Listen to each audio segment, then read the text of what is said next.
Sometimes a single moment changes everything we thought we knew about love and courage. In the dusty streets of Iron Creek, a wedding day was about to become something far more dangerous.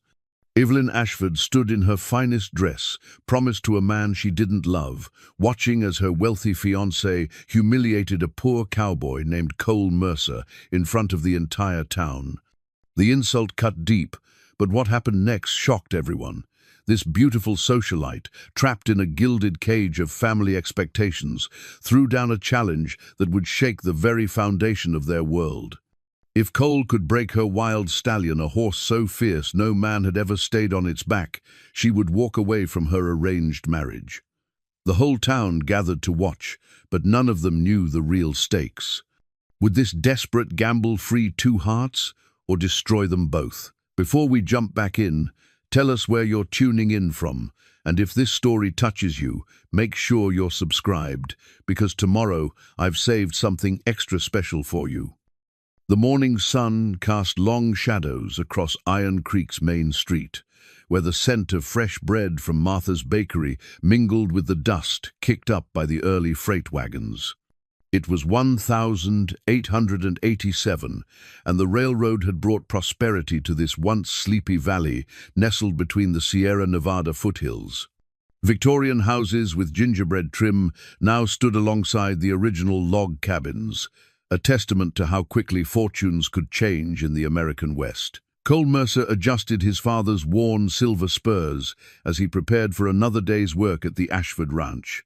These spurs had crossed 3 states and weathered countless storms, their once bright surface now dulled by years of honest labor. They were all Cole had left of his father, who died when a spooked horse threw him 5 years back.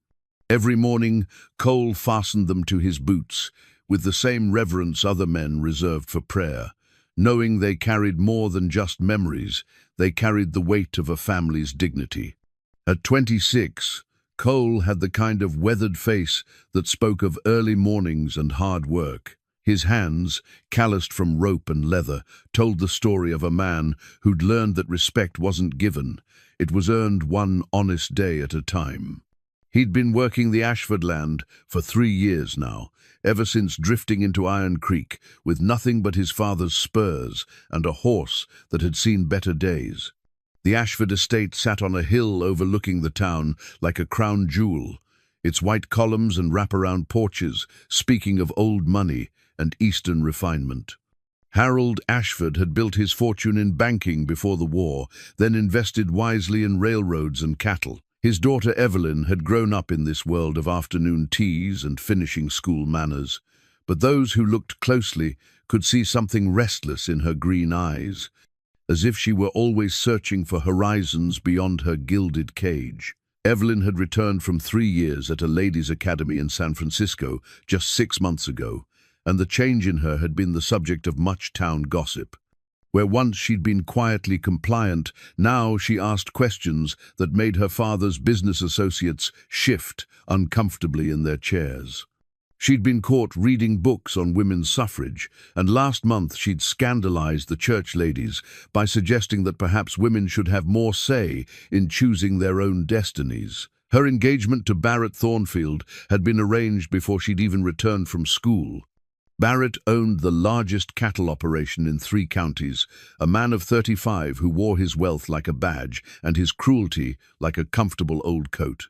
He had the kind of sharp features that might have been handsome if they weren't consistently arranged in expressions of contempt. His hands were soft from never having worked a day in honest labor, and his eyes held the coldness of a man who saw everything and everyone as commodities to be bought or sold. The engagement had been announced at the spring social, with Harold Ashford beaming as he spoke of uniting 2 great ranching families. Barrett had smiled and shaken hands, while Evelyn stood beside him like a beautiful statue, her smile never reaching her eyes. The wedding was set for early autumn, when the cottonwoods would turn gold and the air would carry the promise of harvest. But Evelyn had other ideas, though she'd kept them buried deep. She'd spent her mornings riding the ranch boundaries, always alone, always thinking. It was during these rides that she'd first noticed Cole Mercer working with the difficult horses that other hands wouldn't touch. There was something in the way he moved, the way he spoke to the animals with quiet respect rather than dominance, that caught her attention. Cole had noticed her too, though he'd been careful never to let it show. A man in his position couldn't afford to even glance too long at Harold Ashford's daughter. He'd learned early that the world was divided into those who owned and those who worked, and crossing that line was a fool's errand that led to nothing but heartache. The other ranch hands respected Cole for his skill and his steady nature. He could gentle the most stubborn horse and mend a fence that would hold through the worst winter storm. But they also knew he was different from them. He read books when he thought no one was looking, and sometimes they'd catch him staring off toward the mountains with an expression that suggested he was seeing something the rest of them couldn't. Barrett Thornfield had noticed this about Cole too, and it irritated him in ways he couldn't quite name.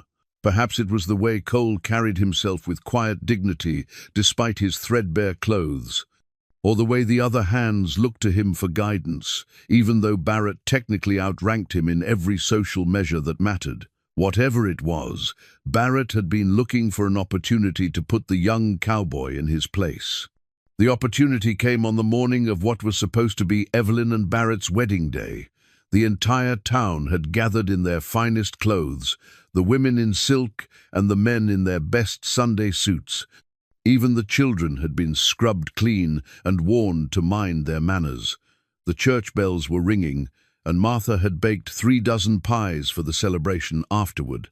Barrett had arrived early, dressed in a suit that probably cost more than Cole made in 6 months. He was holding court with the other prominent men, discussing cattle prices and railroad schedules, when he spotted Cole leading a horse to the water trough. The cowboy's clothes were clean but obviously patched, and his boots, though well-maintained, showed the kind of wear that came from years of hard use. "Well, look what the cat dragged in," Barrett said loudly enough for half the assembled crowd to hear. "I didn't realize we were allowing the hired help to attend society weddings." Cole paused in his work but didn't turn around. He'd dealt with men like Barrett before, and he knew that rising to the bait would only give them what they wanted. But Barrett wasn't finished. "Tell me, Mercer," Barrett continued, his voice carrying across the churchyard, "do you even own a decent pair of pants, or did you borrow those from a scarecrow?" The crowd had fallen silent, sensing the tension. Even the children stopped their playing to watch. Evelyn, who had been greeting guests with her father, felt her cheeks burn with embarrassment not for herself, but for the cruelty being displayed in what should have been a moment of celebration. Cole finally turned, his face calm but his knuckles white, where he gripped the horse's lead rope. "I'm just doing my job, Mr. Thornfield. Didn't mean to interrupt your celebration." "Your job?" Barrett laughed, a harsh sound that cut through the morning air. "Your job is to know your place, and your place isn't among decent folk. Why don't you run along back to the stables where you belong?" It was then that Evelyn stepped forward, her white silk wedding dress rustling like autumn leaves. Her father reached for her arm, sensing trouble, but she moved too quickly for him to stop her. The crowd held its breath as she approached the two men, her chin raised in a gesture that reminded everyone present that she was Harold Ashford's daughter and not to be underestimated. "Mr. Mercer," she said, her voice carrying clearly across the churchyard, "I wonder if you might be interested in a small wager." The silence that followed Evelyn's words was so complete that even the church bells seemed to pause in their ringing. Every eye was fixed on the young woman in white silk who had just stepped between her fiancé and a cowboy he'd been publicly humiliating. Barrett's face had gone from amused superiority to something much darker. "Evelyn, what are you doing?" Barrett's voice carried a warning that made several people step back instinctively. But Evelyn's attention was focused entirely on Cole, whose weathered face showed both confusion and wariness. She could see the way his shoulders had tensed, the way his free hand had moved unconsciously toward his hat, brim, in a gesture of respect he couldn't quite suppress, even in this moment of uncertainty. "I have a horse," Evelyn continued, her voice steady despite the rapid beating of her heart. A stallion that no man has ever been able to ride. He's been on our ranch for 2 years now, eating our hay and taking up space in our best pasture because everyone who's tried to break him has failed. Harold Ashford pushed through the crowd, his face flushed with embarrassment and growing anger. Evelyn, this is neither the time nor the place for such nonsense. We have a wedding to conduct. Do we, father? Evelyn turned to look at him, and for the first time in years, Harold saw not his compliant daughter, but the spirited child who had once climbed to the top of the church steeple on a dare. Because I'm beginning to think that before I pledge my life to anyone, I should know exactly what kind of man he is. Barrett stepped closer to Evelyn, his voice low but carrying to the crowd nonetheless. You're making a spectacle of yourself, and of me. Get control of yourself immediately. It was the tone more than the words that sealed Barrett's fate.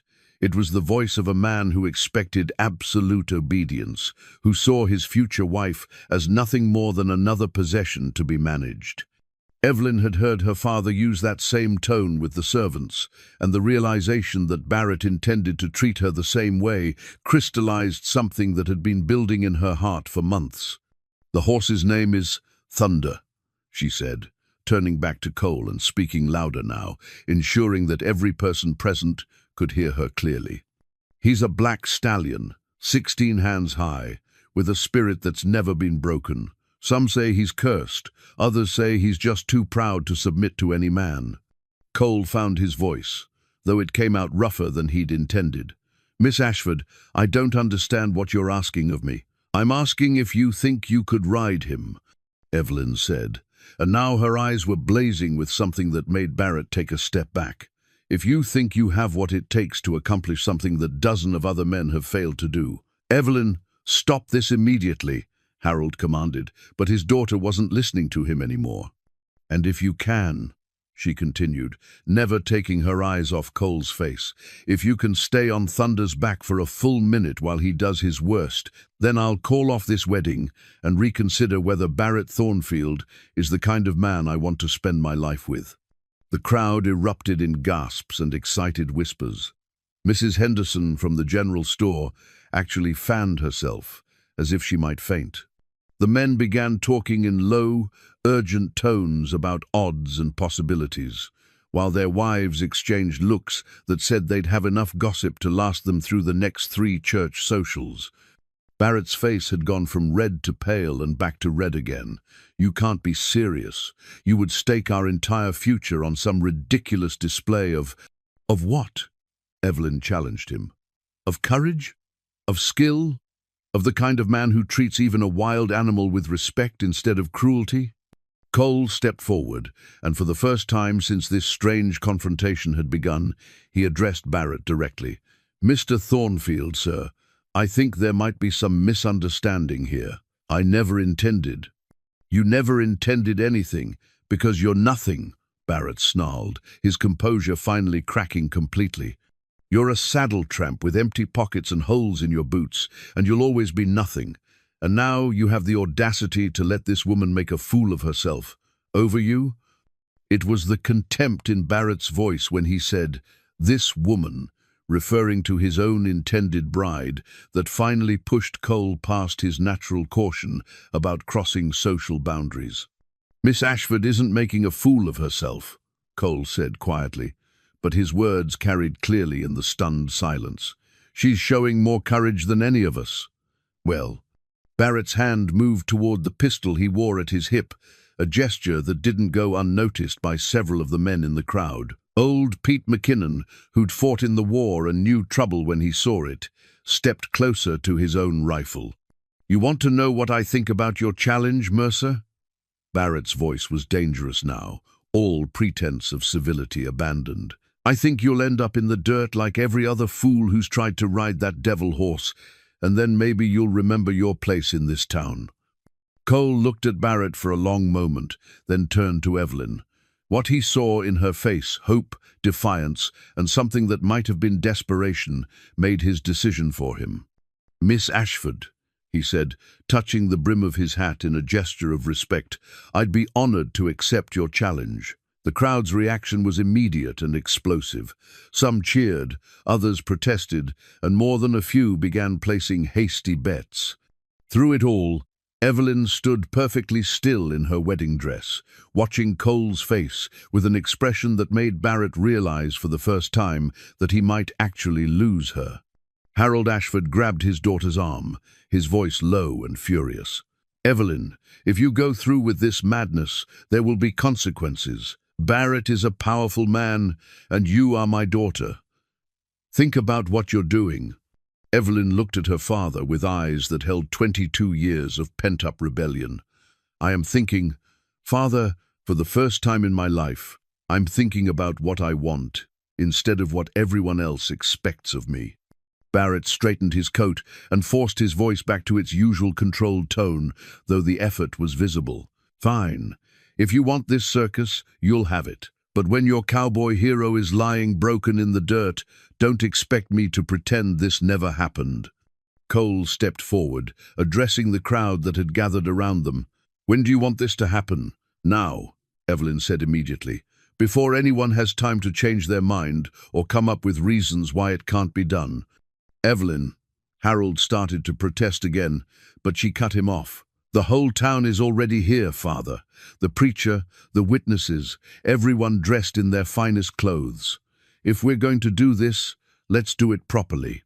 Barrett's smile was cold and calculating. "Oh, we'll do it properly, all right. And when it's over, everyone will know exactly what happens when people forget their place in the natural order of things." But as the crowd began to move toward the Ashford Ranch, excitement building with every step, Barrett failed to notice the way Evelyn's eyes lingered on Cole Mercer's weathered hands as he adjusted his father's silver spurs.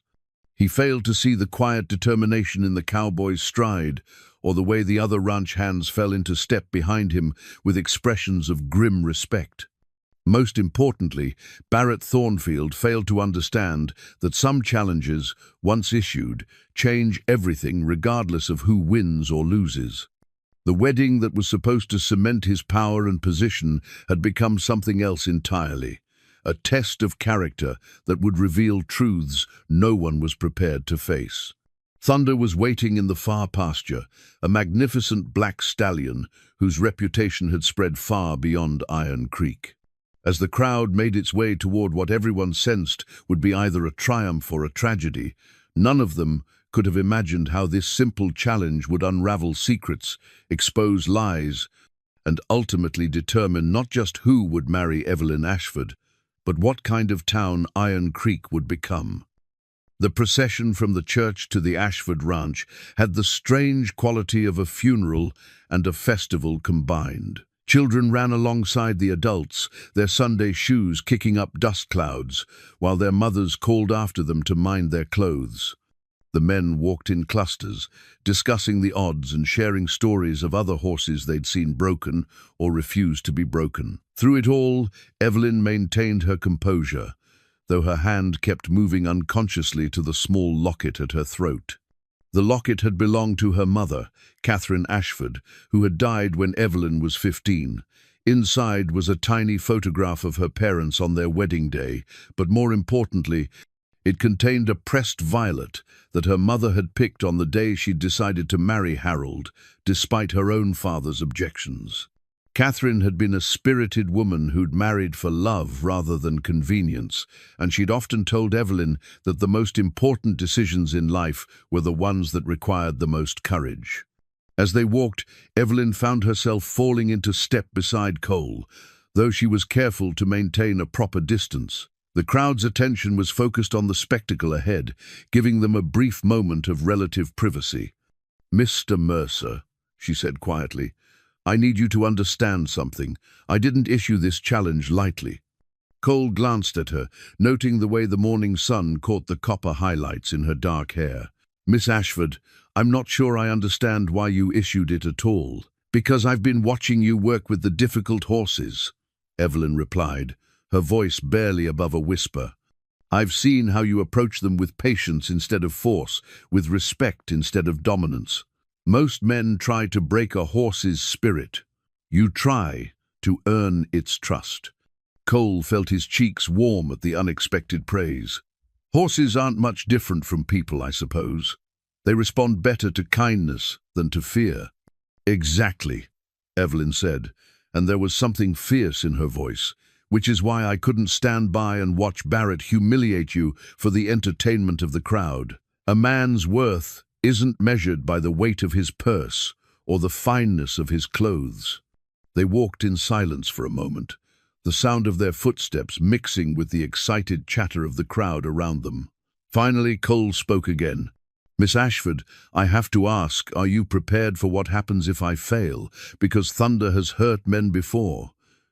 Good men, skilled riders. And if I can't stay on his back, Barrett Thornfield isn't going to let either of us forget it. Evelyn's hand went to her locket again, and she seemed to draw strength from the small piece of her mother's memory. Mr. Mercer, are you prepared for what happens if you succeed? The question caught Cole off guard.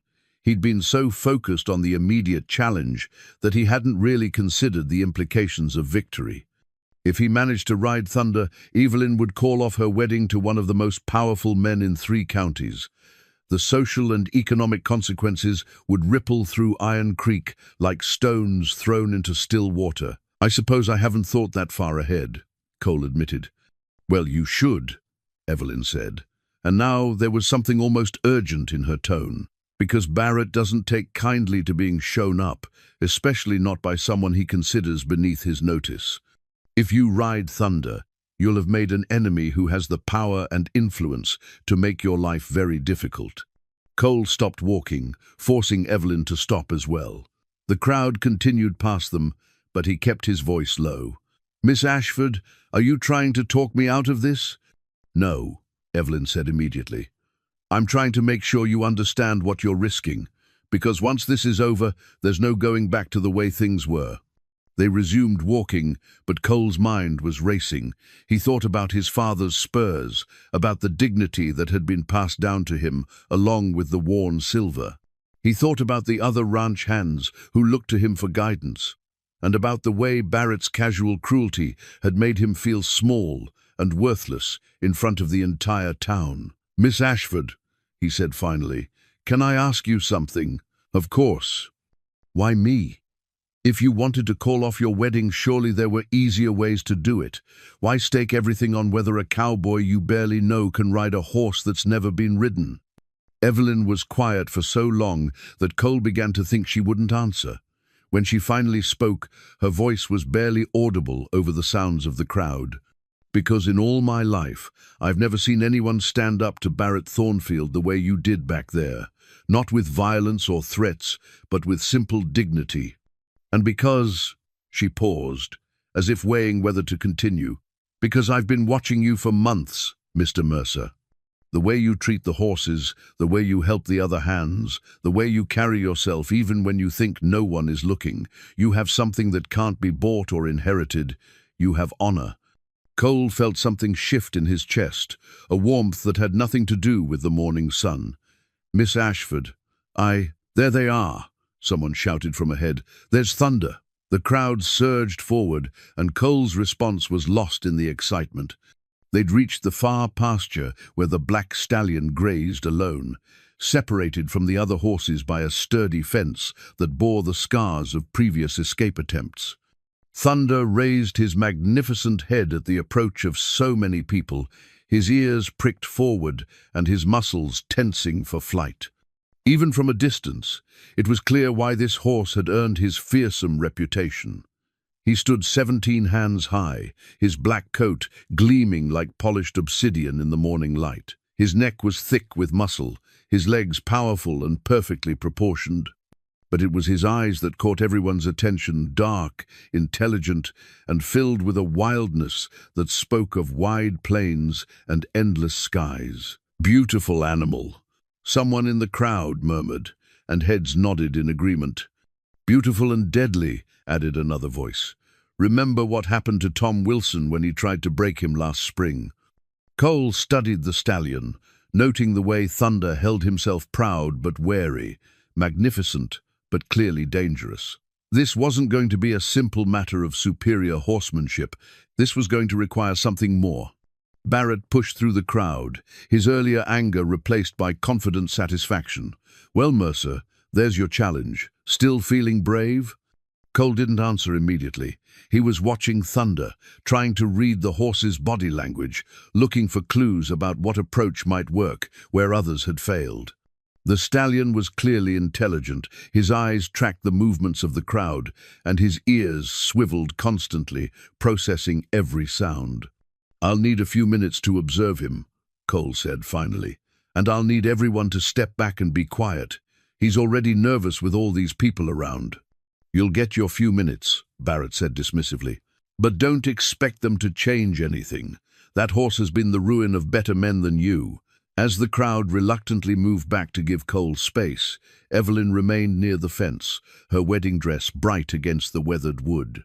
She watched as Cole approached the pasture gate with slow, deliberate movements, his attention entirely focused on the magnificent, dangerous animal that would determine both their fates.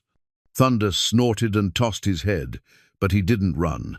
Instead, he stood his ground, watching this new human with the same intense scrutiny that Cole was giving him. It was a moment of mutual assessment that felt charged with possibility and peril in equal measure. Cole's father's spurs jingled softly as he settled into position by the fence. Whatever happened next, he knew that his life and Evelyn's would never be the same. Barrett Thornfield checked his gold pocket watch with the practiced gesture of a man who used time as a weapon. The heavy timepiece had belonged to his grandfather, a railroad baron who'd built his fortune by never giving his enemies a moment longer than absolutely necessary to prepare their defenses. Barrett had learned that lesson well, and as he snapped the watch shut, he was already calculating how to turn Cole Mercer's inevitable failure into a tool for crushing any future rebellion from Evelyn.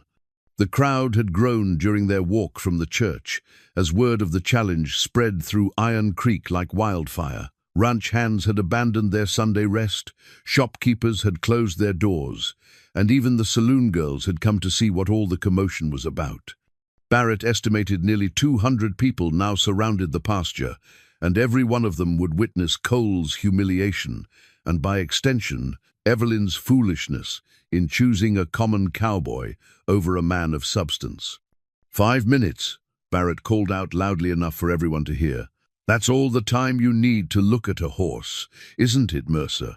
Cole didn't respond to the taunt. He was studying Thunder with the intense concentration of a man whose life might depend on reading the animal's intentions correctly.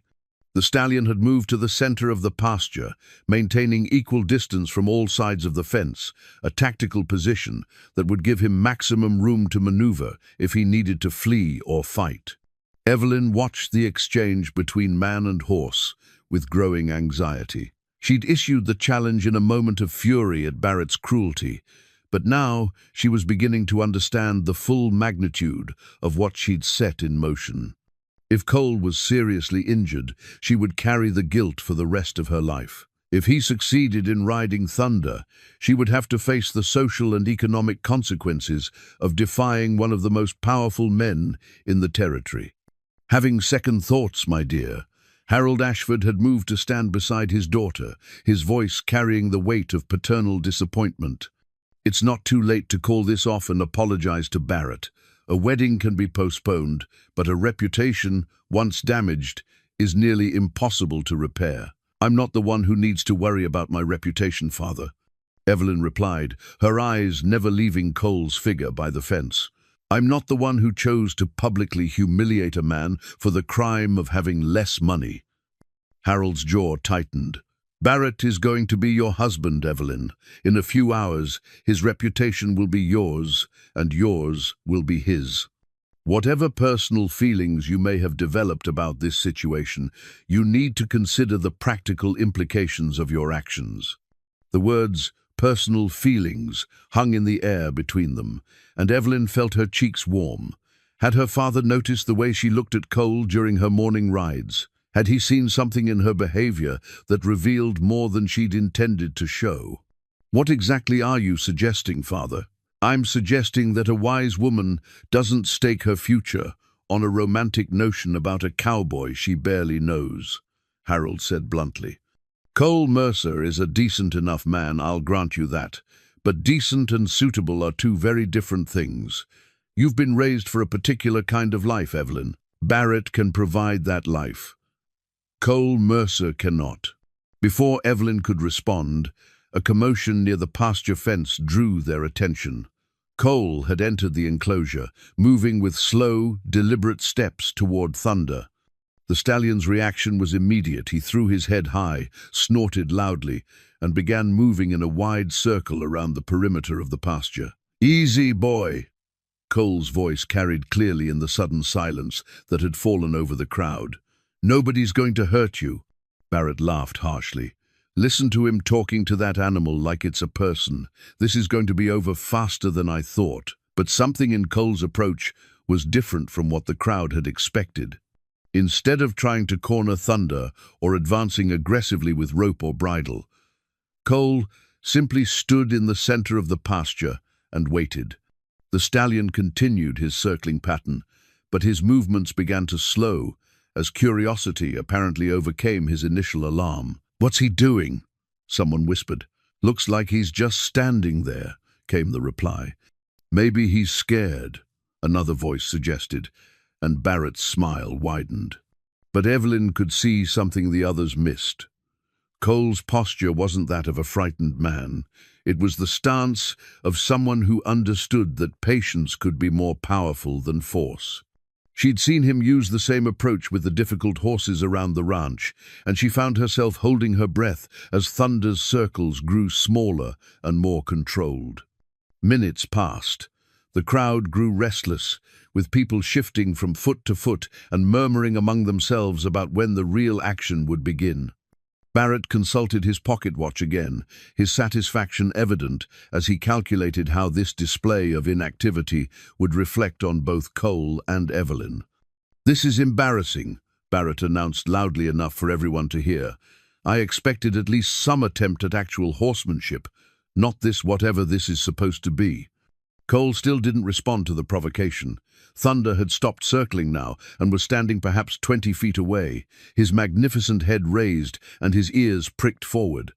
The two were studying each other with mutual respect, and something that might have been understanding was passing between them. "He's establishing trust," Evelyn said quietly, more to herself than to her father. "He's wasting time," Harold replied. "Barrett's right, this is becoming a spectacle for all the wrong reasons." But as if to contradict Harold's assessment, Thunder took a step toward Cole. Then another. The crowd held its collective breath as the stallion approached the motionless cowboy, his movement cautious but clearly voluntary. "Would you look at that?" old Pete McKinnon muttered, his weathered face creased with surprise. "That horse is actually walking up to him." Cole extended one hand slowly, palm up, in a gesture that was somehow both offering and invitation. Thunder stretched his powerful neck forward, nostrils flaring as he caught Cole's scent. For a moment that seemed to stretch into eternity, man and horse remained perfectly still, connected by nothing more than mutual respect and trust. Then Thunder allowed Cole to touch his muzzle. The crowd's reaction was immediate gasps, excited whispers, and more than a few expressions of amazement. Barrett's confident smile faltered for the first time since the challenge had been issued. "Well, I'll be damned," someone said, and heads nodded in agreement throughout the crowd. Cole began moving his hands slowly along Thunder's neck, speaking in low, soothing tones that the crowd couldn't quite hear. The stallion stood perfectly still, his eyes half closed in what appeared to be contentment. "He's actually doing it," Evelyn breathed, her hand unconsciously moving to her mother's locket. "Touching a horse isn't the same as riding it," Barrett said quickly, but there was something forced about his confidence now.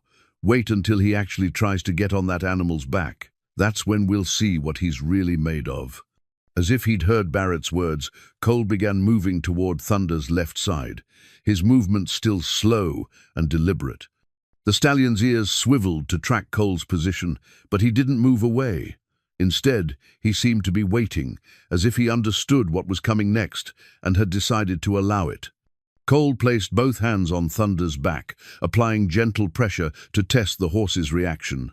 Thunder tensed slightly, but didn't bolt or rear. Encouraged, Cole began the delicate process of mounting a horse that had never allowed a rider. The crowd watched in absolute silence as Cole slowly swung his leg over Thunder's back. For a moment, both man and horse remained perfectly still, as if neither quite believed what was happening. Then Thunder took a step forward, carrying his first rider with surprising gentleness. The crowd erupted in cheers and applause, but the celebration was premature. Cole had succeeded in mounting Thunder, but the real test was still to come.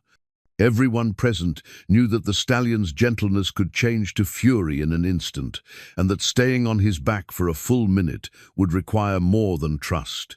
It would require a miracle. In the tack room of the Ashford barn hung an old saddle that told a story most people in Iron Creek preferred to forget. The leather was cracked and stained dark in places where blood had soaked in and never quite washed out. It had belonged to Marcus Webb, a talented horseman who'd come through town 2 years ago with big talk about breaking Thunder and making his fortune. The saddle was all that remained of Marcus's ambitions and a grave marker in the town cemetery that bore only his name and the date he died. Cole had discovered Thunder's history piece by piece during his time at the Ashford Ranch. The stallion hadn't always been wild. He'd been born on a ranch in Colorado, raised by a family who'd treated him with kindness until drought and debt forced them to sell their livestock. Thunder had passed through several hands after that, each owner trying different methods to break his spirit, each failure making him more distrustful of humans. The pattern was always the same. Men would approach Thunder with ropes and force, determined to prove their dominance. The horse would submit temporarily, seeming to accept saddle and bridle, then explode into violence when they tried to mount him. 3 men had been hospitalized. Marcus Webb had been killed when Thunder threw him against a fence post with enough force to snap his neck.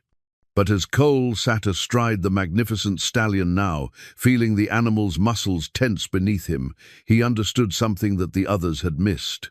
Thunder wasn't evil or cursed, he was traumatized. Every act of rebellion was actually a desperate attempt to protect himself from more pain. "Easy, boy," Cole murmured, his voice barely audible to the crowd watching from beyond the fence. "I know they hurt you before. I know you learned not to trust. But I'm not them." Thunder's ears flicked back at the sound of Cole's voice, and for a moment the stallion stood perfectly still. Cole could feel the animal's indecision, the war between instinct and curiosity that was raging beneath Thunder's proud exterior. Then, without warning, Thunder exploded into motion. The stallion's first buck was so powerful it nearly threw Cole immediately, but the cowboy had been expecting it. He'd seen the slight shift in Thunder's weight, the almost imperceptible gathering of muscles that preceded the eruption. Cole gripped with his knees and rode the motion, letting his body flow with the horse's movements instead of fighting against them. Thunder spun left, then right, his hooves leaving deep gouges in the earth as he tried to dislodge his unwanted burden. The crowd gasped and shouted, some cheering for Cole and others calling warnings about the fence posts and rocks that marked the edges of the pasture. 30 seconds! Someone shouted, though Cole doubted anyone was actually timing the ride accurately. Thunder reared high, his front hooves pawing the air as he tried a different tactic. Cole leaned forward, speaking continuously in low, soothing tones that somehow carried over the thunder of hooves and the shouts of the crowd. "I know you're scared," Cole said, his words meant for Thunder alone. "I know you think this ends with pain. But look around. Boy, look at where we are." For just a moment, Thunder's movements slowed, as if he were actually listening. The stallion's head turned slightly, his intelligent eyes taking in the familiar pasture, the fence he'd tested so many times, the mountains that rose beyond the ranch boundaries. Cole seized the moment of calm to shift his weight, not trying to control Thunder but simply finding his balance again. This is your home, he continued. These are your fields, your water, your sky. I'm not trying to take you away from them. Thunder snorted and shook his magnificent head, but when he resumed bucking, there was something different about it.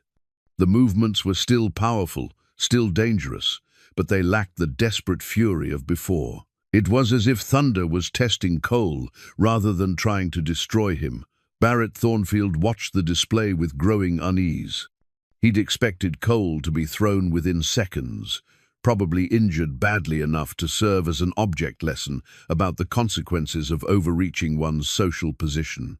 Instead, the cowboy was not only staying on Thunder's back, but seemed to be communicating with the animal in ways that Barrett couldn't understand. "How long has it been?" Barrett demanded of the men standing near him. "Close to a minute, I'd say," old Pete McKinnon replied, his voice filled with grudging admiration. "Never seen anything like it." Barrett's hand moved to his pocket watch, but he didn't pull it out. Time had become his enemy now, each passing second making Cole's victory more likely and Barrett's humiliation more complete. In the pasture, Thunder had transitioned from bucking to running, carrying Cole in long, powerful strides around the perimeter of the fence. The stallion's gait was smooth now, almost playful, as if he'd suddenly discovered the joy of having a rider who didn't pull on his mouth or dig spurs into his sides. Cole found himself smiling despite the danger. Thunder was magnificent in motion, all power and grace combined in perfect harmony. For a moment, Cole forgot about the crowd, forgot about Barrett's threats and social consequences, forgot about everything except the incredible feeling of partnership with this proud, intelligent animal. "Time!" Several voices called out simultaneously. Thunder slowed to a walk, then stopped completely in the center of the pasture.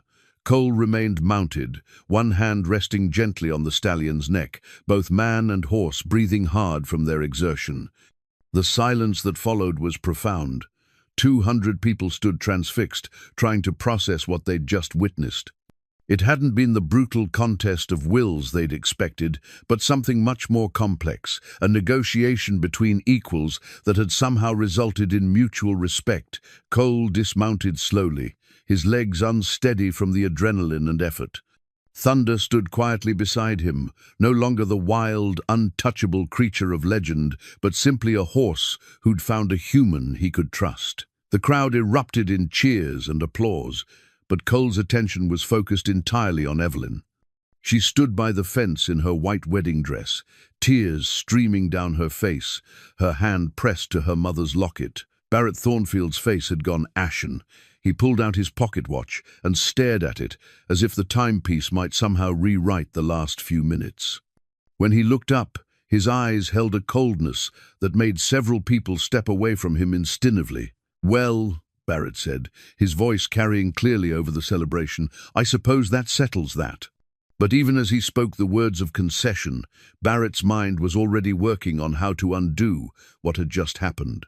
Cole Mercer had won the challenge, but Barrett Thornfield had not built his fortune by accepting defeat gracefully. If he couldn't win by the rules Evelyn had set, then he would simply have to change the rules. The gold pocket watch ticked steadily in his hand, counting down the time he had left to salvage his plans. Barrett's grandfather had taught him that every problem had a solution if you were willing to pay the right price and ask the right questions. And Barrett was already formulating both. The pressed wildflower had been picked 3 weeks ago, during a secret meeting that neither Cole nor Evelyn had planned. She'd been riding the boundary of her father's land when a summer storm caught her far from shelter, and Cole had found her taking refuge under a stand of cottonwoods, her horse nervous from the thunder, but her own spirit seemingly as wild as the weather itself. What had begun as a chance encounter, Cole offering to escort her safely home, had turned into an hour-long conversation that revealed more about both their characters than months of formal social interaction ever could. They'd talked about books and dreams, about the weight of family expectations and the courage required to choose your own path. When the storm cleared and they'd prepared to part ways, Evelyn had impulsively picked a small purple wildflower and pressed it between the pages of the book she'd been carrying. Now, as the crowd celebrated Cole's victory over Thunder, Evelyn felt the flower's presence in her bodice like a talisman of hope. The challenge had been won, but she knew the real battle was just beginning. Barrett wasn't the kind of man who accepted defeat gracefully, and her father's face told her that the consequences of her rebellion were far from over. Evelyn. Harold Ashford's voice was tight with controlled anger. We need to talk. Privately. Not yet, father, Evelyn replied, her eyes still fixed on Cole as he led Thunder toward the gate. I have something I need to do first. She walked toward the pasture fence, her white silk wedding dress gathering dust and burrs, but her step sure and determined. The crowd parted respectfully as she approached, sensing that this moment belonged to the young woman who'd had the courage to issue an impossible challenge, and the man who'd had the skill to meet it. Cole looked up as she approached, his face flushed from exertion and achievement. There was something different about him now. The quiet dignity had always been there, but it was overlaid now with the confidence that came from proving himself in front of the entire town. Miss Ashford, he said, touching his hat brim in the gesture of respect that had become second nature to him. Mr. Mercer, Evelyn replied, and her voice carried clearly enough for those nearby to hear. It appears I owe you my congratulations, and perhaps something more. The crowd pressed closer, sensing drama in the formal words that somehow carried more weight than the victory they'd just witnessed. Barrett Thornfield pushed through the circle of people, his face dark with barely controlled fury. Evelyn, before you say anything you'll regret, I think you should consider the implications of what you're about to do. Barrett's voice carried a warning that made several people step back nervously. I've been considering the implications for weeks, Evelyn replied, without turning to look at him. The question is whether you've considered the implications of your own behavior. My behavior. Barrett's laugh was harsh and bitter. My behavior has been that of a gentleman who was publicly humiliated by his own fiancée. I think I've shown remarkable restraint under the circumstances. Cole stepped forward, positioning himself slightly between Evelyn and Barrett. Mr. Thornfield, Miss Ashford fulfilled her part of the bargain. I rode Thunder for the required time. I think that means, it means nothing. Barrett interrupted, his voice rising dangerously. A foolish wager made by a silly girl doesn't supersede a legal engagement or a business arrangement between her father and myself. Business arrangement? Evelyn turned to face Barrett now, her green eyes blazing. Is that what you call our engagement? A business arrangement? What else would you call it? Barrett shot back. Your father needed capital for his railroad investments. I needed the social standing that comes with marrying into an established family. You were part of the negotiation, nothing more. The casual cruelty of Barrett's words struck the crowd like a physical blow. Even those who'd sided with him began to shift uncomfortably, recognizing that he'd revealed more about his character than he'd intended. Harold Ashford pushed through the crowd, his face red with embarrassment and anger. Barrett, perhaps we should discuss this privately. No, father, Evelyn said firmly. I think it's time everything was discussed publicly. Barrett has made his feelings perfectly clear. I was never anything more than a commodity in his eyes, something to be bought and sold for his convenience.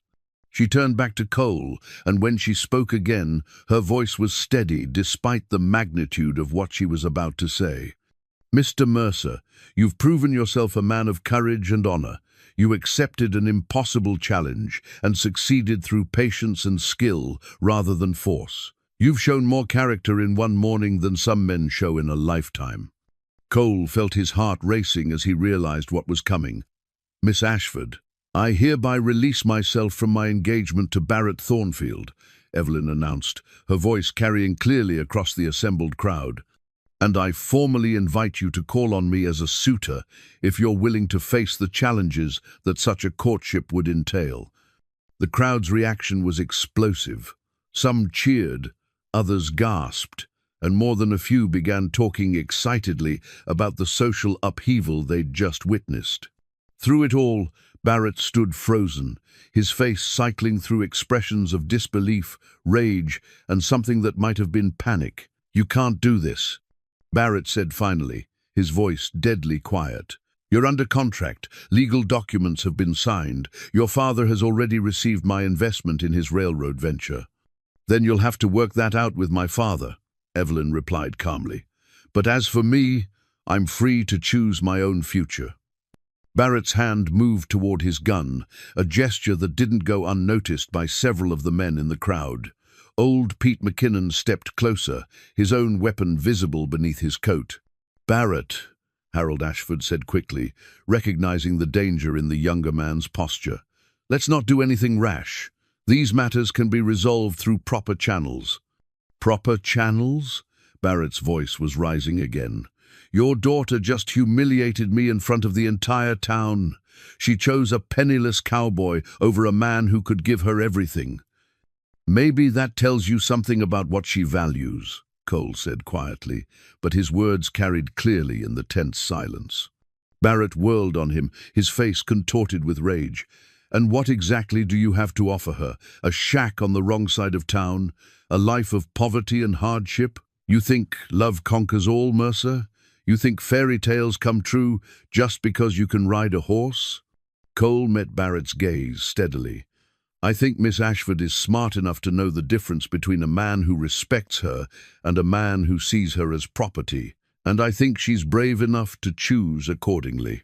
For a moment, the two men faced each other in silence, the entire crowd holding its breath. Barrett's hand was still near his gun, and Cole had no weapon except his reputation for fairness and the grudging respect he'd earned from the other ranch hands. Then Barrett stepped back, his face settling into an expression of cold calculation that was somehow more frightening than his rage had been. "Enjoy your victory, Mercer," Barrett said softly. "Both of you. But remember, in this territory, a man's reputation can change very quickly. Heroes can become villains overnight, especially when people start asking the right questions about their past." With that ominous warning, Barrett turned and stalked away, pushing through the crowd with barely controlled violence. Several people scrambled to get out of his way, sensing that his humiliation was far from over and that the consequences would be felt by more than just Cole and Evelyn. As Barrett disappeared toward town, Evelyn felt for the pressed wildflower hidden in her dress. The small token of her first real conversation with Cole seemed to pulse with promise and possibility, but also with the weight of the dangerous game they'd just begun to play. The challenge had been won, but the war for their future was just beginning. The forged documents arrived in Iron Creek 3 days after Cole's triumph over Thunder, carried by a federal marshal who looked like he'd rather be anywhere else in the world. Barrett Thornfield met the lawman at the edge of town, his manner respectful, but his eyes gleaming with satisfaction as he reviewed the papers that would destroy Cole Mercer once and for all. The documents were masterfully crafted, bearing official seals and signatures that would fool anyone who wasn't an expert in government paperwork. They identified Cole Mercer as wanted for armed robbery in Kansas, cattle rustling in Nebraska, and assault of a federal officer in Colorado. The descriptions matched closely enough to be believable, and the dates were carefully chosen to correspond with times when Cole had been traveling between jobs, when his whereabouts couldn't be easily verified. Barrett had paid dearly for the forgery's $5,000 to a man in Denver who specialized in creating new identities for those who could afford them. The irony wasn't lost on Barrett that he was using criminal methods to brand an honest man as a criminal, but he'd long ago learned that victory mattered more than virtue in the struggle for power and position. Marshal James Crawford was an honest man caught in an impossible situation. The documents looked authentic.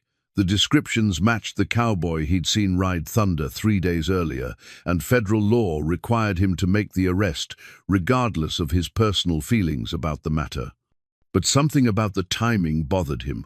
Why had these warrants surfaced now, just days after Cole had become the town hero? "I'll need to take him in for questioning," Crawford told Barrett as they rode toward the Ashford ranch. But I have to tell you, Mr. Thornfield, something about this doesn't sit right with me. I understand your reluctance, Marshal. Barrett replied smoothly. Mercer has fooled a lot of people with his humble act, but the law is the law, regardless of how charming a criminal might be. Word of the Marshal's arrival spread through Iron Creek faster than a prairie fire. By the time Crawford and Barrett reached the ranch, a crowd had already gathered, including many of the same people who'd witnessed Cole's victory over Thunder. But the mood was different, now uncertain, fearful, with the kind of tension that comes when people realize they might have been deceived. Cole was working with Thunder in the corral when the Marshal arrived, the stallion responding to his gentle guidance with an eagerness that spoke of genuine partnership.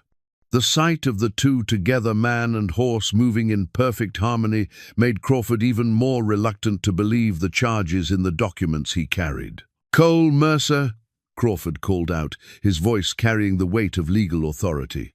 Cole looked up from his work with Thunder, immediately sensing trouble in the Marshal's formal tone and Barrett's satisfied expression. "Yes, sir. I'm Cole Mercer. I'm Federal Marshal Crawford. I need you to come with me for questioning regarding some serious charges that have been filed against you." The words hit the gathered crowd like a thunderbolt. Gasps and excited whispers rippled through the group as people tried to process this dramatic reversal of fortune. Cole's face went pale, but he kept his voice steady. "What kind of charges, Marshal?" Crawford consulted the forged documents, reading the accusations in a tone that suggested he found them distasteful. Armed robbery in Kansas, cattle rustling in Nebraska, assault on a federal officer in Colorado. The descriptions match, and the timeline fits your movements over the past few years. "Those charges are false," Cole said immediately. "I've never committed any of those crimes. I can provide references from every ranch where I've worked." "I'm sure you can," Barrett interjected, his voice filled with false sympathy. "Criminals are often quite skilled at creating false personas and fooling honest people. It's how they operate." Evelyn pushed through the crowd, her face blazing with indignation. "This is ridiculous. Cole is one of the most honest men I've ever known. These charges are obviously..." "Obviously what, Miss Ashford?" Barrett challenged her. "Obviously false because you don't want to believe them, or obviously timed to discredit a man who just embarrassed me in front of the entire town." Marshal Crawford held up his hand for silence. "Regardless of anyone's personal feelings, I have a legal obligation to investigate these charges. Mr. Mercer, I'm placing you under arrest pending a full inquiry." "Marshal," old Pete McKinnon stepped forward, his weathered face creased with concern. "I've known Cole for 3 years. He's worked my land, helped my neighbors, never caused a moment's trouble. These charges don't fit the man I know." "I appreciate your testimony, Mr. McKinnon," Crawford replied respectfully, "and it will be considered during the investigation. But until then, the law requires me to act on these warrants." Cole handed Thunder's lead rope to one of the other ranch hands, his movements careful and controlled despite the chaos erupting around him. "Marshal, I'll come with you willingly, but I want everyone here to know that these charges are false. I've never stolen anything in my life, and I've never raised a hand against a lawman." "Of course you'd say that," Barrett said loudly enough for the crowd to hear. "What criminal wouldn't protest his innocence? The question is whether the good people of Iron Creek are going to be fooled by a man who's been lying to them for years." Evelyn felt her world tilting as she watched the Marshal place shackles on Cole's wrists. The man who'd shown such courage and dignity just 3 days earlier was now being led away like a common criminal, and the crowd that had cheered his victory was now murmuring among themselves about signs they should have seen, warnings they should have heeded. "This isn't over," Evelyn called out as Cole was led toward the Marshal's horse. "I'll prove these charges are false, no matter what it takes." Cole turned to look at her one last time before being helped onto the Marshal's spare mount.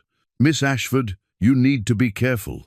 Men who would forge federal documents won't hesitate to hurt anyone who threatens to expose them." The words carried clearly to Barrett, who smiled coldly. "Forged documents? Is that your defense, Mercer, that federal marshals are part of some conspiracy against you? Marshal Crawford frowned as he mounted his own horse. Nobody said anything about forged documents, Mr. Mercer. That's an interesting accusation to make. It's the accusation of a desperate man, Barrett replied quickly. He knows he's been caught, so he's trying to create doubt about the evidence. As the marshal and his prisoner rode toward town, Evelyn stood frozen by the corral fence, her mind racing. Cole's parting words had been a warning, but they'd also been a clue. The timing of these charges was too convenient, the accusations too perfectly designed to destroy Cole's reputation just when Barrett needed it most. Barrett approached her, his manner solicitous, but his eyes cold with triumph.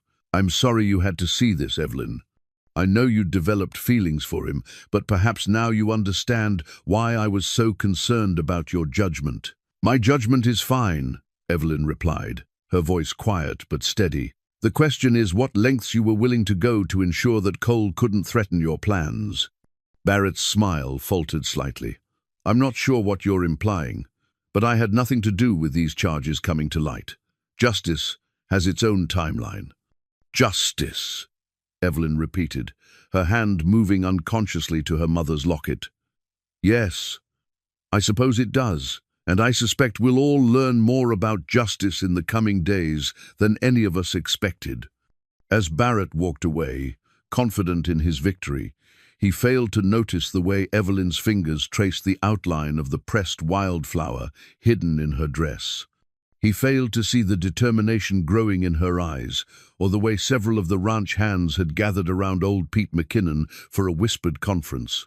Most importantly, Barrett Thornfield failed to understand that some victories come at too high a price, and that the very ruthlessness that had secured his temporary triumph might ultimately ensure his downfall.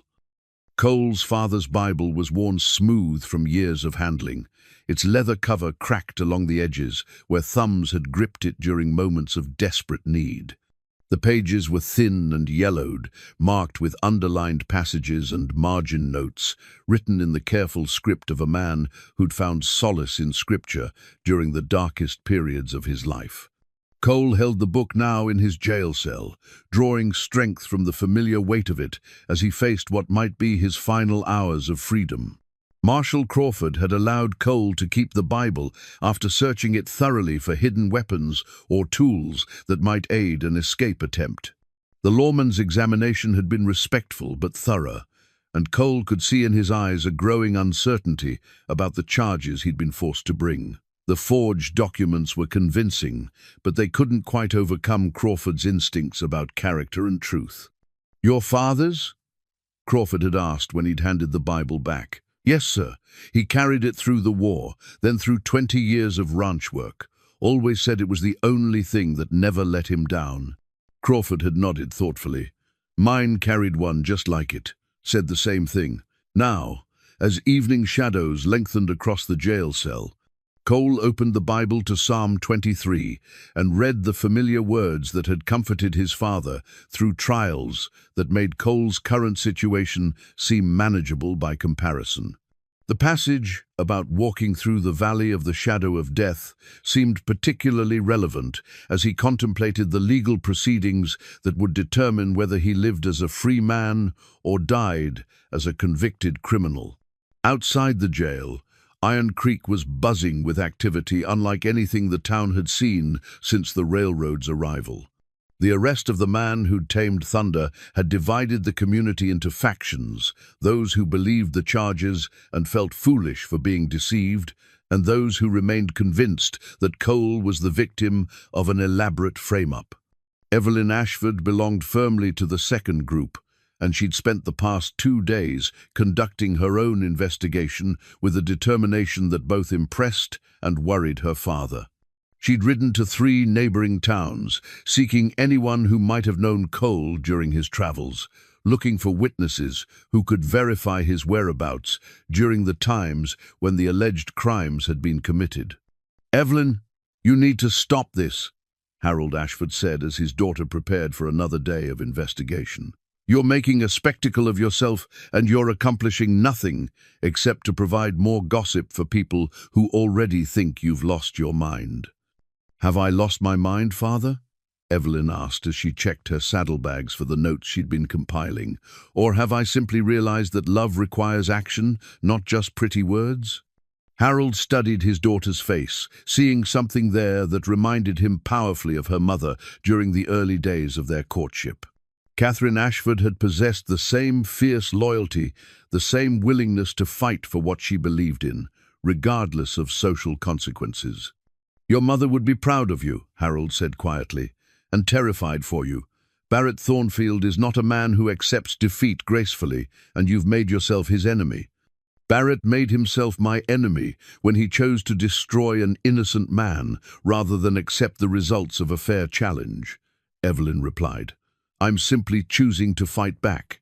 While Evelyn continued her investigation, Barrett was dealing with problems of his own. Marshal Crawford had begun asking uncomfortable questions about the timing of the federal warrants and, more importantly, about the sources who had provided the information leading to the charges. The marshal was experienced enough to recognize when something didn't smell right, and his instincts were telling him that Cole Mercer was being railroaded. "I need to send some telegrams," Crawford told Barrett.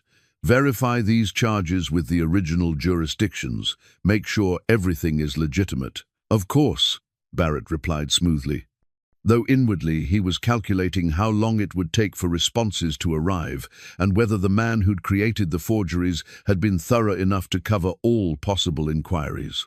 "I also need to interview some of the people who've known Mercer since he arrived in Iron Creek," Crawford continued. "Get a better sense of his character and behavior patterns." "Certainly," Barrett agreed, though he was already planning how to influence those interviews through carefully placed suggestions about the kinds of deceptions skilled criminals were capable of maintaining. But Barrett's greatest concern wasn't the marshal's investigation. It was the possibility that Evelyn's amateur detective work might uncover something that professional law enforcement would miss. Barrett knew his forged documents would hold up under normal scrutiny, but Evelyn was approaching the problem from angles that a federal marshal might not consider. The danger became real on the third day after Cole's arrest, when Evelyn returned from a trip to Junction City with information that made Barrett's blood run cold.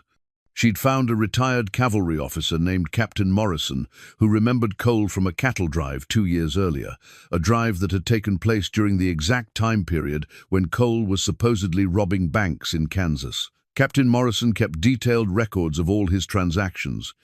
Evelyn explained to a growing crowd outside the jail. "He has receipts, signed contracts, even a photograph of his crew that includes Cole. The dates are indisputable." Marshal Crawford emerged from the jail to listen to Evelyn's report, his expression growing more troubled with each detail she provided. If her information was accurate, then at least one of the charges against Cole was demonstrably false, which raised serious questions about the legitimacy of the others. "Miss Ashford," Crawford said carefully, "are you certain of these dates? Memories can be unreliable, and people sometimes confuse one year with another." "I'm certain," Evelyn replied firmly. "Captain Morrison showed me his ledger books, his correspondence with the buyers, everything. Cole was working for him from March through September of that year, hundreds of miles from where he supposedly committed those robberies." Barrett stepped forward, his face a mask of concern.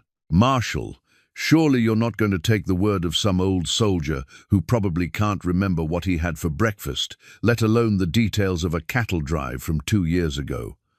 "Captain Morrison's memory seemed quite sharp to me," Evelyn shot back. "Sharp enough to remember that Cole saved his entire herd when rustlers attacked the drive. Sharp enough to remember recommending Cole to 3 other ranchers after the drive was completed." The crowd was murmuring among themselves now, sensing that the tide was beginning to turn in Cole's favor. Barrett could feel his carefully constructed plan starting to unravel, and he knew he had to act quickly to prevent complete exposure. "Even if Miss Ashford is correct about one incident," Barrett said loudly enough for everyone to hear, "that doesn't prove anything about the other charges. Criminals often have legitimate employment between their illegal activities." It's how they avoid suspicion. But Marshal Crawford was no longer listening to Barrett's explanations. He was studying Evelyn's documentation with the keen eye of a man who'd spent years distinguishing between truth and deception.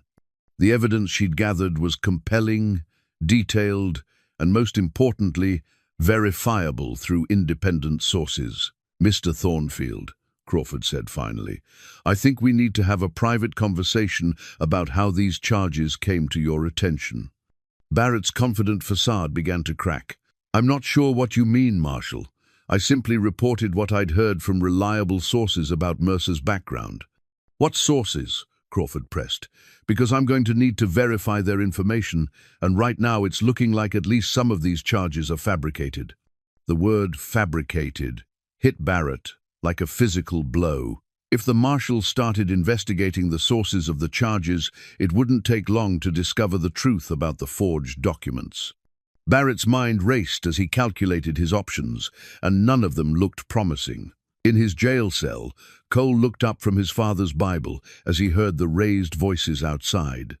He couldn't make out all the words, but he could hear Evelyn's voice among the others, strong and clear, and filled with righteous indignation. The sound gave him hope, but it also filled him with fear for her safety.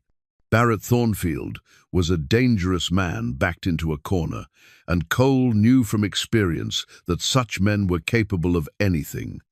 As he resumed his reading, Cole found himself praying not for his own freedom, but for Evelyn's protection in the battle she was fighting on his behalf. The Bible's familiar words offered comfort, but they also carried a warning that seemed particularly relevant to their current situation. "Be sure your sin will find you out." Barrett's sins were beginning to catch up with him, and the reckoning that followed would determine the fate of everyone involved in this desperate game of truth and deception. Thunder's broken halter lay in the dust of the corral like a symbol of transformation, its leather straps torn from the stallion's desperate attempt to reach Cole during the confrontation that would determine both their fates. The magnificent horse had been restless since his partner's arrest, pacing the boundaries of his pasture and calling out with a mournful sound that seemed to echo the grief of everyone who believed in Cole's innocence. Marshal Crawford had reluctantly agreed to bring Cole from the jail to face Barrett's final accusation in the place where this entire drama had begun.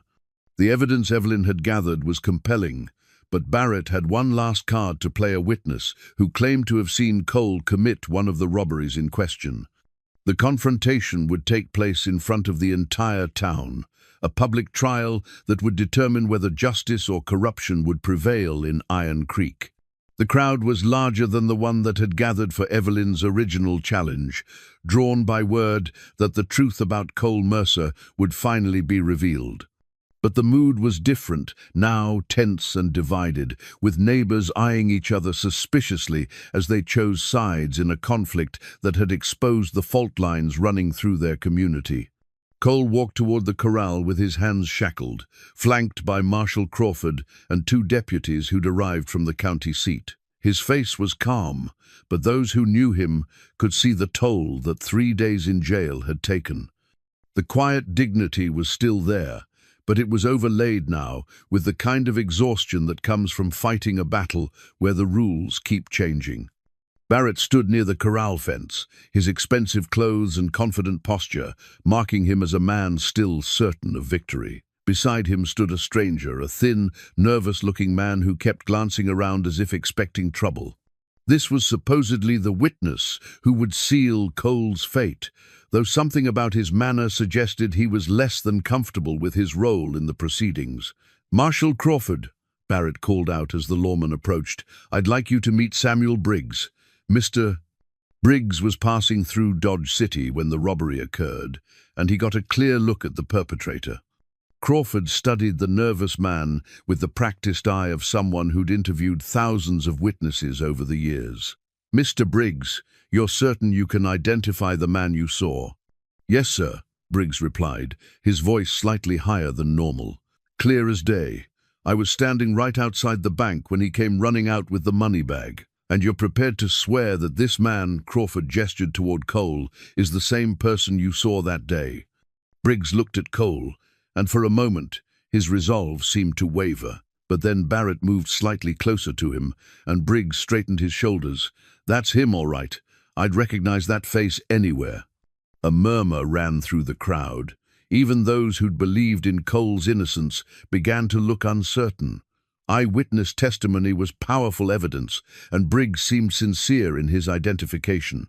But Evelyn was studying the witness with the same intense scrutiny she'd applied to every aspect of this case. Something about Briggs bothered her, the way he avoided looking directly at Cole for more than a few seconds, the way his hands trembled despite his confident words, the way he kept glancing at Barrett as if seeking approval or reassurance. "Mr. Briggs!" Evelyn called out, stepping forward despite her father's restraining hand on her arm. "Can you describe the clothes the robber was wearing?" Barrett frowned. "Miss Ashford, this isn't a formal trial. Mr. Briggs doesn't need to submit to questioning from—" "I don't mind," Briggs interrupted quickly, perhaps too quickly. He was wearing dark pants, a light-colored shirt, and a brown hat, typical cowboy clothes.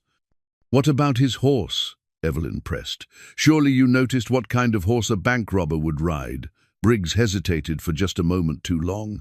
"A bay mare, I think, maybe 15 hands high." Cole looked up sharply at this description, and those who knew him well could see recognition in his eyes. "Marshal," Cole said quietly, "I've never owned a bay mare in my life. My horse is a chestnut gelding, 16 hands high, with a white star on his forehead. Anyone who's seen me ride can verify that." Old Pete McKinnon stepped forward from the crowd. "That's right, Marshal. Cole's been riding the same horse for 3 years. Chestnut gelding named Copper. Never seen him on any other mount." "Horses can be stolen or traded," Barrett said quickly. "A criminal would naturally use different mounts to avoid identification." But Marshal Crawford was watching Briggs's face carefully, and he didn't like what he saw there. The man was sweating despite the cool morning air, and his eyes kept darting between Barrett and the crowd as if he were looking for an escape route. "Mr. Briggs," Crawford said slowly, "bank robberies are serious business. Are you absolutely certain about your identification? Because if you're wrong, an innocent man could hang for crimes he didn't commit." The weight of Crawford's words seemed to hit Briggs like a physical blow. His face went pale, and he swayed slightly on his feet. I'm certain it was him." But his voice lacked conviction now, and several people in the crowd were beginning to whisper among themselves. The tide of opinion was shifting again, and Barrett could feel his final gambit beginning to fail. Thunder chose that moment to make his presence known. The stallion had been watching the proceedings from his pasture, and something about the tension in the air seemed to trigger his protective instincts. He approached the fence that separated him from Cole, stretching his magnificent neck over the top rail and nickering softly. Cole turned toward the sound, his shackled hands reaching instinctively toward his four-legged partner. "Easy, boy," he murmured. "It's all right." The sight of the bond between man and horse was visible to everyone present. Thunder's eyes were fixed on Cole with an intensity that spoke of genuine partnership, while Cole's entire demeanor softened in the presence of the animal he'd learned to trust. "Now that," old Pete McKinnon said loudly enough for everyone to hear, "is not the behavior of a horse with a criminal. Animals know character better than most people do." Barrett's face was flushed with frustration and growing panic. Nothing was going according to his plan, and he could see his carefully constructed lies beginning to crumble under the weight of truth and genuine human connection. "This is ridiculous," Barrett snapped. "We're supposed to be listening to witness testimony, not getting sentimental about a horse." But even as he spoke, Barrett could see that he was losing the crowd. The people of Iron Creek were beginning to remember why they'd cheered for Cole in the first place, not just because he'd ridden Thunder, but because he'd done it with patience and respect, rather than force and cruelty. Marshal Crawford made a decision that would change everything. "Mr. Briggs, I'm going to ask you one more time, and I want you to think very carefully before you answer." Are you absolutely certain that Cole Mercer is the man you saw rob that bank in Dodge City? Barrett's loaded pistol was a Colt Peacemaker that had never been fired in anger, its silver-plated barrel engraved with his initials and a design of crossed rifles that spoke more of vanity than actual combat experience. He'd worn the weapon as a symbol of his power and status, never imagining that he might actually need to use it to preserve his carefully constructed lies. But as Samuel Briggs stood frozen under Marshall Crawford's penetrating stare, Barrett realized that his final gambit was about to collapse. Briggs began, his voice cracking with the weight of the decision he faced. The money Barrett had paid him was substantial, enough to set him up for life in California, where no one would ask questions about his past. But the knowledge that an innocent man might hang because of his false testimony was eating away at whatever conscience he had left. "Take your time, Mr. Briggs," Marshall Crawford said quietly. "This is an important decision." Barrett could see the resolve crumbling in his purchased witness's eyes, and desperation drove him to action. His hand moved to his pistol with surprising speed for a man who'd never drawn a weapon in genuine combat. The silver-plated Colt cleared its holster with a whisper of metal against leather, and suddenly the entire confrontation had taken a deadly turn. "Nobody move," Barrett commanded, his voice tight with panic and rage. "This has gone far enough." The crowd scattered backwards with gasps of alarm, but Marshall Crawford stepped protectively in front of Cole, his own weapon appearing in his hand with the fluid motion of a man who'd survived countless dangerous situations. "Put the gun down, Thornfield," Crawford ordered. "You're only making this worse for yourself." "Worse?" Barrett laughed harshly. "How could it possibly be worse? My reputation is ruined, my business deals are falling apart, and the woman I was supposed to marry is standing there looking at me like I'm some kind of monster."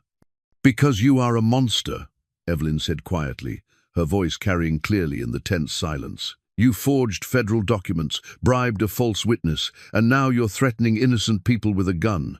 What else would you call it?" Barrett swung the pistol toward Evelyn, causing her father to step protectively in front of her. "Shut up. You started all of this with your ridiculous challenge. If you'd just married me like you were supposed to, none of this would have happened. If I'd married you," Evelyn replied, with remarkable calm, considering the weapon pointed in her direction, "I would have spent the rest of my life wondering what kind of man I'd tied myself to. Now I know." Cole struggled against his shackles, desperate to put himself between Evelyn and Barrett's gun. "Thornfield, your quarrel is with me. Leave her out of this. My quarrel is with both of you." Barrett snarled. "You humiliated me in front of the entire town, made me look like a fool, destroyed everything I'd worked for. Did you really think I was going to let that stand?"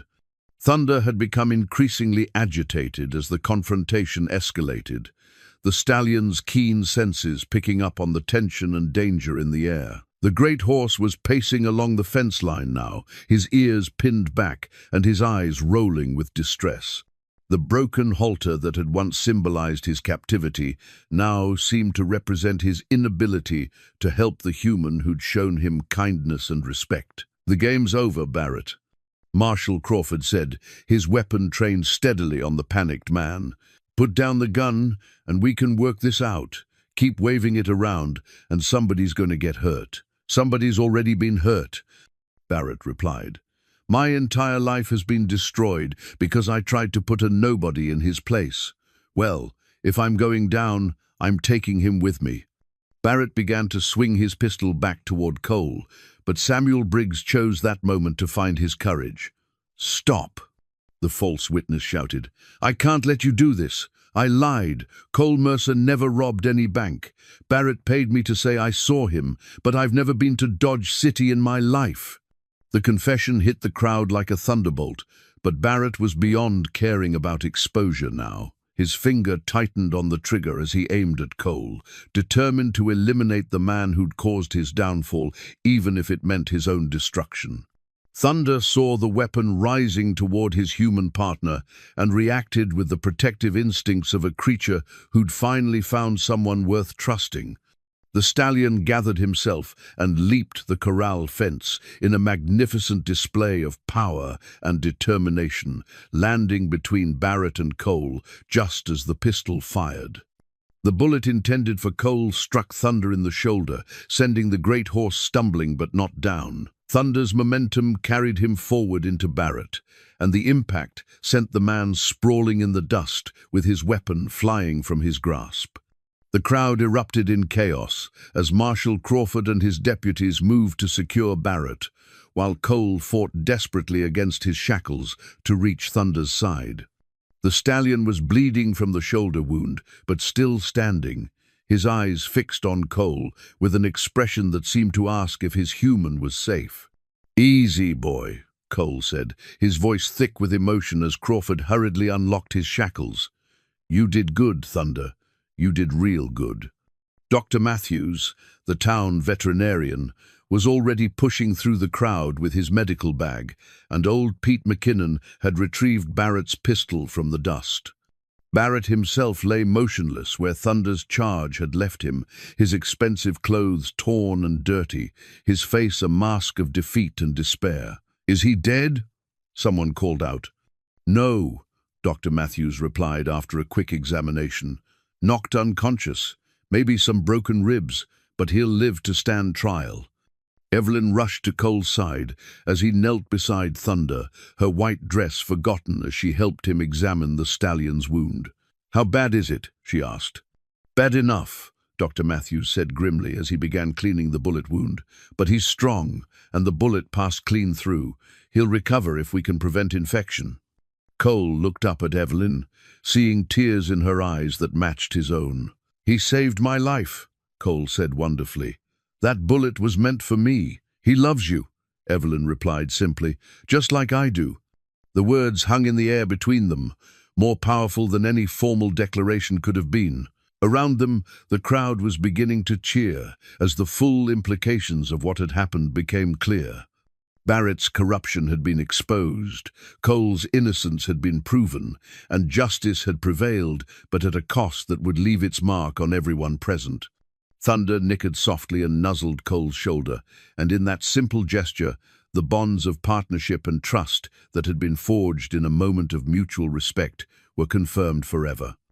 The simple wedding bands were forged by the town blacksmith from silver that Cole had saved for 3 years, each coin earned through honest labor and careful planning for a future he'd hardly dared imagine. Unlike the elaborate diamond ring Barrett had commissioned for Evelyn's first engagement, these bands were plain and unadorned, their value measured not in carats or cost, but in the love and commitment they represented. 3 months had passed since Thunder's heroic charge had exposed Barrett Thornfield's corruption and vindicated Cole's innocence. Barrett himself was awaiting trial in the territorial capital, facing charges of fraud, conspiracy, and attempted murder that would likely see him imprisoned for the rest of his life. Samuel Briggs had turned state's evidence in exchange for a reduced sentence, and his testimony had revealed the full extent of Barrett's scheme to destroy Cole through manufactured evidence. Thunder had recovered completely from his gunshot wound, the bullet scar on his shoulder serving as a permanent reminder of the bond between horse and rider that had transcended mere partnership to become something approaching family. The stallion now worked willingly with Cole, their trust so complete that no bridle or saddle was necessary when they rode the boundaries of what would soon become their own land. Harold Ashford had surprised everyone, perhaps most of all himself, by not only accepting Cole as his daughter's choice, but actively helping the young couple establish themselves in the community. The railroad investments that Barrett had funded were proving profitable beyond anyone's expectations, and Harold had used a portion of his newfound wealth to purchase a substantial ranch adjoining his own property, which he presented to Cole and Evelyn as a wedding gift.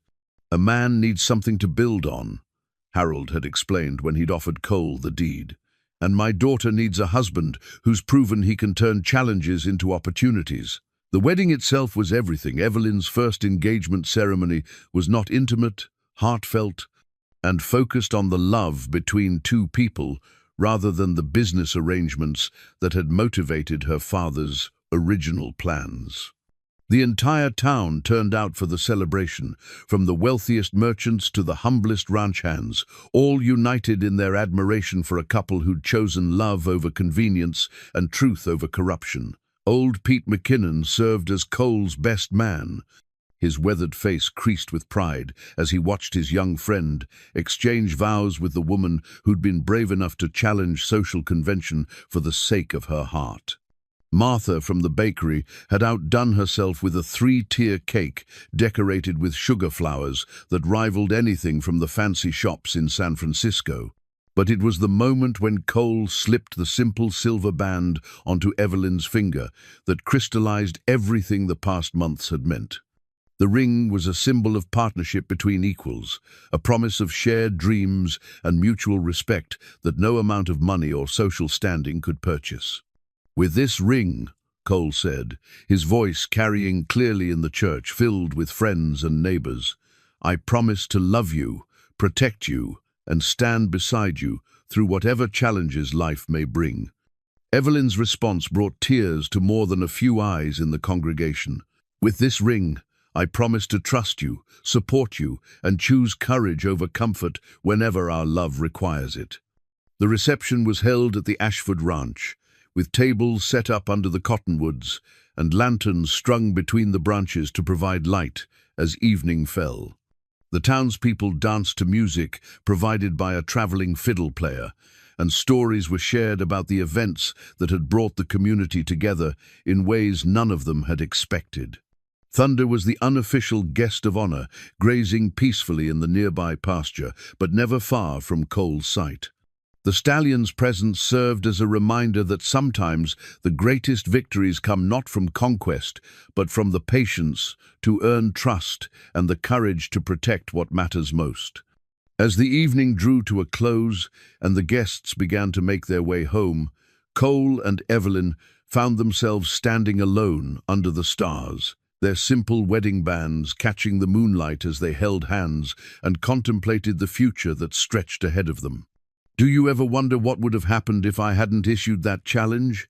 Evelyn asked, her head resting against Cole's shoulder. "Every day," Cole replied honestly, "but then I remember that the best things in life usually require a leap of faith. You had the courage to leap, and somehow I found the courage to catch you." "We caught each other," Evelyn corrected gently, "and we built something together that's stronger than either of us could have created alone." In the distance, thunder whinnied softly, as if expressing his approval of the conversation.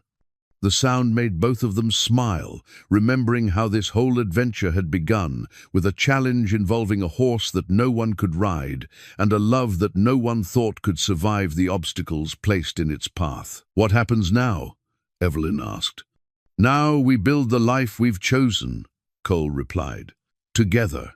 The word carried all the promise of their shared future, a ranch to develop, a community to serve, children to raise, and a love to nurture through all the seasons of their lives. They'd learned that true partnership required more than passion. It demanded mutual respect, shared values, and the willingness to fight for each other when the world tried to tear them apart. As they walked hand in hand toward their new home, with thunder following behind like a faithful guardian, Cole and Evelyn carried with them the knowledge that they'd proven something important, not just to Iron Creek, but to themselves. Love could indeed conquer all, not through magic or fairy tale endings, but through the daily choice to honor, trust, and protect the person you'd chosen to share your life with. The simple silver wedding bands they wore would tarnish with time and show the wear of years of honest work, but the promises they represented would only grow stronger. In a world where so much was uncertain, Cole and Evelyn had found in each other the one thing that would never fail them, a partnership built on truth, tested by adversity, and blessed by the kind of courage that transforms ordinary people into heroes. The stars above Iron Creek had witnessed many stories over the years, but few as enduring as the tale of a poor cowboy, a brave woman, and a wild horse who taught an entire town that the greatest treasures in life cannot be bought, sold, or stolen. They can only be earned through patience, honored through sacrifice and shared through love.